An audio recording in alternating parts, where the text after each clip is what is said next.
الله نزل أحسن الحديث كتابا متشابها مثاني تقشعر منه جلود الذين يخشون ربهم ثم تلين جلودهم وقلوبهم إلى ذكر الله ذلك هدى الله يهدي به من يشاء ومن يضلل الله فما له من هاد. الحمد لله رب العالمين والعاقبة للمتقين والصلاة والسلام على سيد الأنبياء والمرسلين نبينا محمد صلى الله عليه وسلم وعلى آله وصحبه أجمعين. أما بعد، فإن خير الحديث كتاب الله، وخير الهدي هدي محمد صلى الله عليه وسلم، وشر الأمور محدثاتها، وكل محدثة بدعة، وكل بدعة ضلالة، وكل ضلالة في النار. أعوذ بالله من الشيطان الرجيم. ما أتاكم الرسول فخذوه وما نهاكم عنه فانتهوا. ډیرو قدرمنو اوریدونکو، لیدونکو، مشرانو، کشرانو، مسلمانانو ورونو، السلام علیکم ورحمة الله وبرکاته. زمونږ د دې درس موضوع ده د نبی کریم صلی الله علیه وسلم تصدیقه فيما اخبر. مخکې درسونو کې مونږ دا خبره کړې وه، لکه څنګه د لا اله الا الله شروط دي، دغه شانته د محمد رسول الله د دې کلمې خپل شروط دي، چې دا دریم شرط دی د دې شروطو نه، چې د نبی کریم صلی الله علیه وسلم ټول اخبارات، واقعات او څه چې مونږ ته خبر راکړی د هغې تصدیق کول او هغه په دیو کې رښتینی ګڼل دي. ځکه نبی کریم صلی الله علیه وسلم هغه داسې یو شخصیت تیر شوی چې هغه مخکې د نبوت او رسالت نه په امین سره شهرت لاره. دی امانتدار و، تر دې چې نجاشي چې کله د ابو سفیان نه تپوس وکړ چې دی ستاسو په دې ټولنه کې، مجتمع کې څنګه دروغ خو چېرته نه دي ویلي، نو هغوی هم په اعتراف کړی و چې نه، دی په موږ کې ښه شهرت لري، په امین سره دی یادیږي او بیا اوچت نسب والا دی، ذو نسب فینا. نو نجاشي په جواب کې ورته ویل کذلک الانبیا، دغه شانته انبیا وي، اوچت نسب والا او رښتینی امانتدار، تر دې چې په هغه واقعه د صفا کې راځي چې کله د ټول خلق مخاطب کړه او ټول قبیله دعوت کړي او بیا یې دا خبره ورته وکړه که زه چیرې تاسو ته ووایم چې د دې غره د شانه یو لښکر دی هجوم کوي حمله کوي په تاسو امصدقویه نو تاسو زما تصدیق کوئ او که نه ټولو په یو آواز وویلې چې ما جربنا علیک کذبا چیرې موږ په تا باندې دروغ ثابت کړي نه دي دا زموږ تجربه ده ته رښتینی د هغې نه وروسته ورته وویلې قولوا لا اله الا الله تفلحوا نو زه تاسو ته دعوت درکوم او د دې کلمې چې د لا اله الا الله عقیده ومنئ تاسو به کامیاب شئ او زه تاسې یېروم د هغه ورځې د عذاب نه چې هغه راتلونکی دی نو په دې وجه اول د ده تره خاندان کې ابولهب هغه خلاف وکړه او پاسېده ورته ویلې تبا لک سائر اليوم لهذا جمعتنا وتباه شي هلاک شي دې دپاره دې موږ را جمع کړي یو زموږ ټوله ورځ دې خرابه کړه نبي کریم صلی الله علیه وسلم هغه جواب نه ورکوي بلکې الله سبحانه وتعالی جبریل امین را لیږي او صورت نازلیږي په نامه د صورت لهب تبت یدا ابي لهب وتب ما اغنى عنه ماله وما کسب هلاک دي شي ابو لهب او د ده لاسونه او هلاک شو او د ده ښځه چې ام جمیل نومېده هم د الله د نبي دشمنه او د ده مال اولاد دا ټول تباه شو نو ده مې تر دې ویلې چې نبي کریم صلی الله علیه وسلم هغه رښتینی هغه صادق او مصدوق هغه هستی چې هغه کومې خبرې کړي دي نو هغه خبرې هغه حقې دي سچې دي ځکه پیغمبر علیه السلام په حق او رښتینی نبی و د دې وجې نه نبی کریم صلی الله علیه وسلم چې کومې خبرې کړي او کوم اخبار بیان کړی هغه یې د ځان نه نه دي کړي الله سبحانه وتعالی هغه فرمایي وما ينطق عن الهوى ان هو الا وحی یوحى نبی کریم صلی الله علیه وسلم کومې خبرې چې کړي دي او کوي هغه یې د ځان نه نه دي کړي د خپل خواهش نه نه دي کړي بلکې هغه ته وحی شوی هغه د وحی خبرې دي او تاسو ته پته ده وحی دوه قسمه ده یو وحی المطلوب چې هغه لوستلی کېږي چې قرآن کریم دی یو وحی غیر المطلوب چې هغه نه لوستلی کېږي چې هغه وحی خفي دی او مطلوع ته وحی جلی وایي چې قرآن کریم دی او غیر مطلوع چې هغه ته وحی خفي وایي هغه احادیث دی سنت دی د دې وجې نه نبی کریم صلی الله علیه وسلم امی لا یکتب ولا یقرأ هغه داسې انسان الله پیدا کړی چې نه یې لوست کولی شو نه یې لیکل کولی شو او سره د دې نه دومره عظیمې خبرې او دومره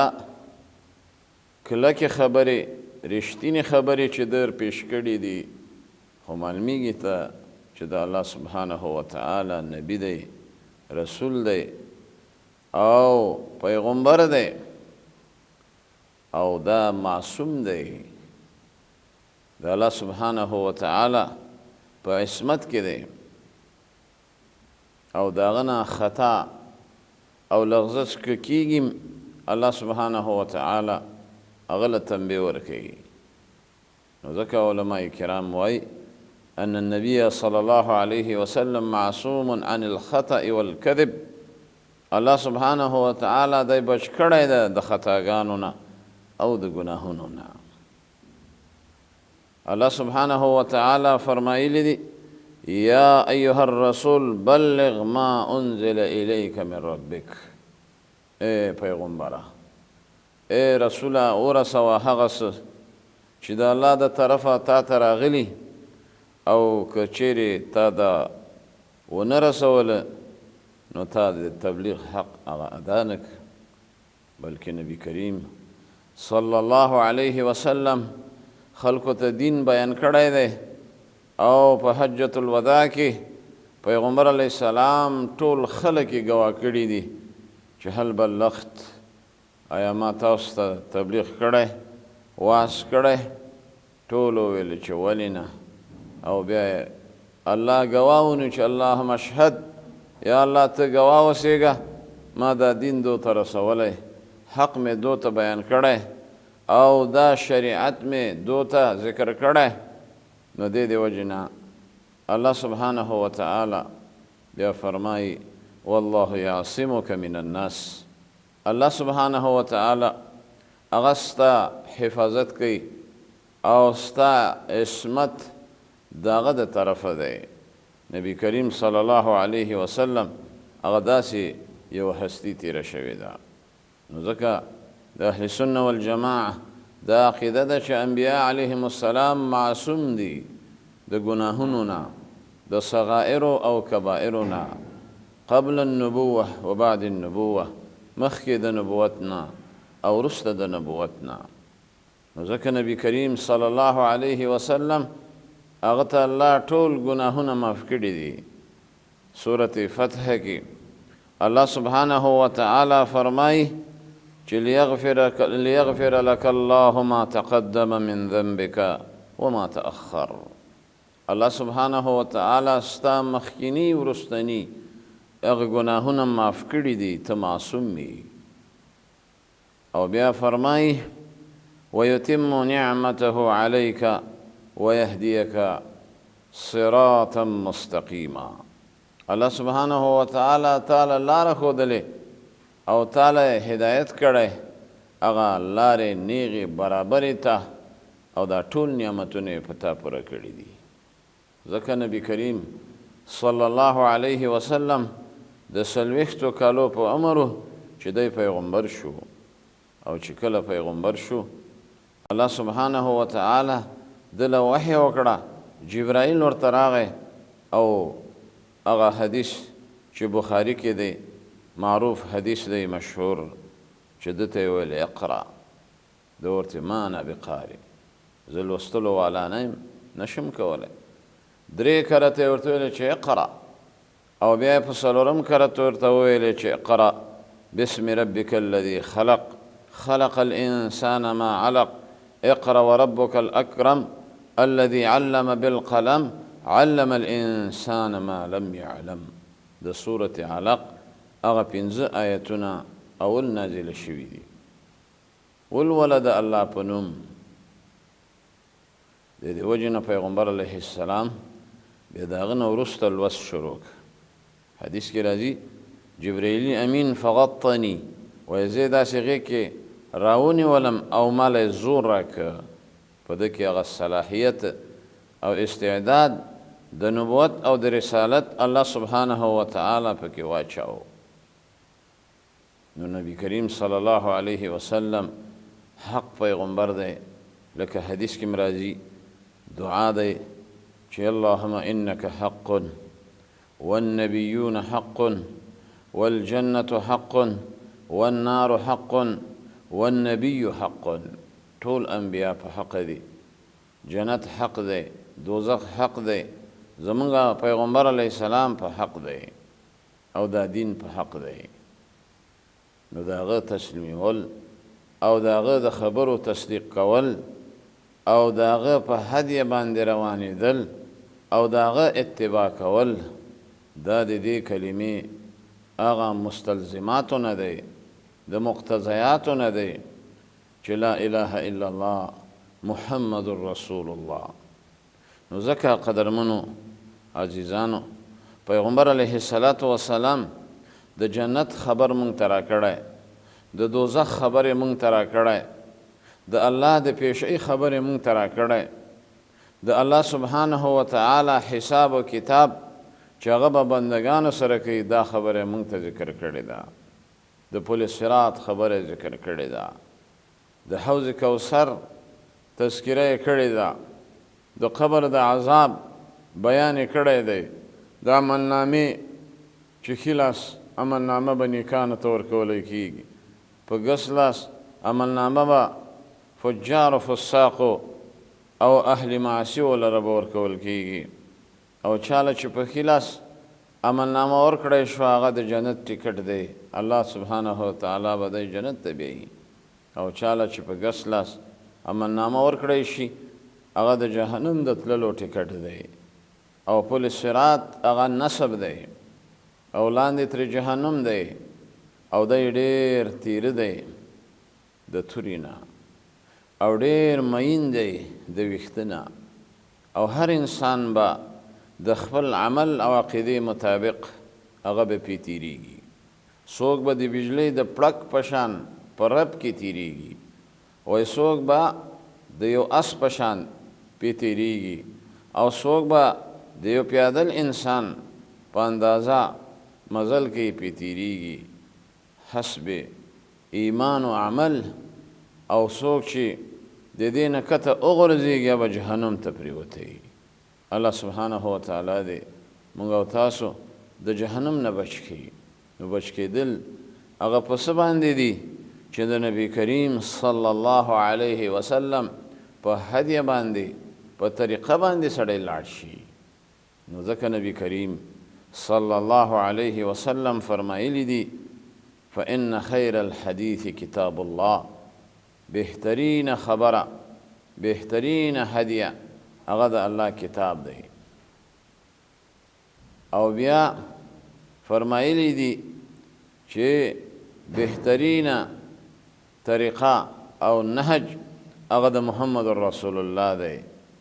او بیا یې فرمایلی دي ایاکم و محدثات الامور، بدعاتونه به ځان ساتئ، شرکیاتونه به ځان ساتئ، خرافاتونه به ځان ساتئ، ځکه فإن كل بدعة ضلاله، هر بدعت گمراهی ده، و کل ضلالة فی النار، او هر گمراهی هغه اور ته دننه کېدل دي، د دې نه کېدلو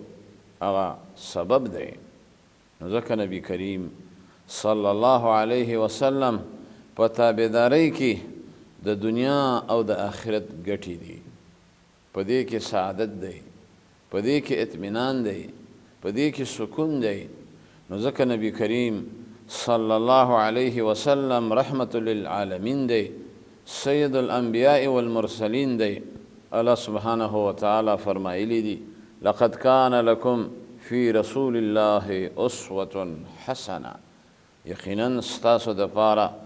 د محمد رسول الله صلی الله علیه وسلم په تابعدارۍ کې ښایسته اقتدا ده. الله سبحانه وتعالی فرمای فی رسول الله، دا یې نه دي ویلي فی صلاة رسول الله، فی صیام رسول الله، فی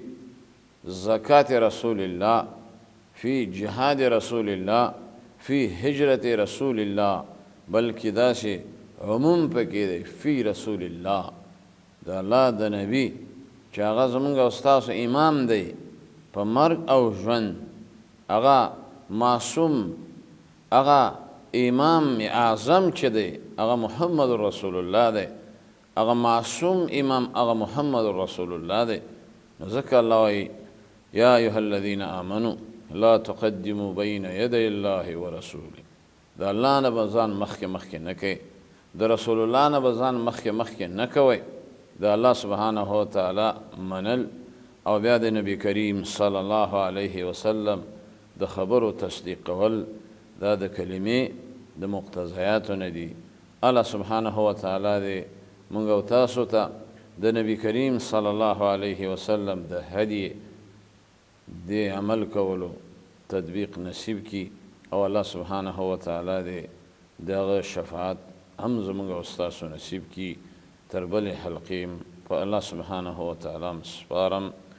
وآخر دعوانا أن الحمد لله رب العالمين. الله نزل أحسن الحديث كتابا متشابها مثاني تقشعر منه جلود الذين يخشون ربهم ثم تلين جلودهم وقلوبهم إلى ذكر الله ذلك هدى الله يهدي به من يشاء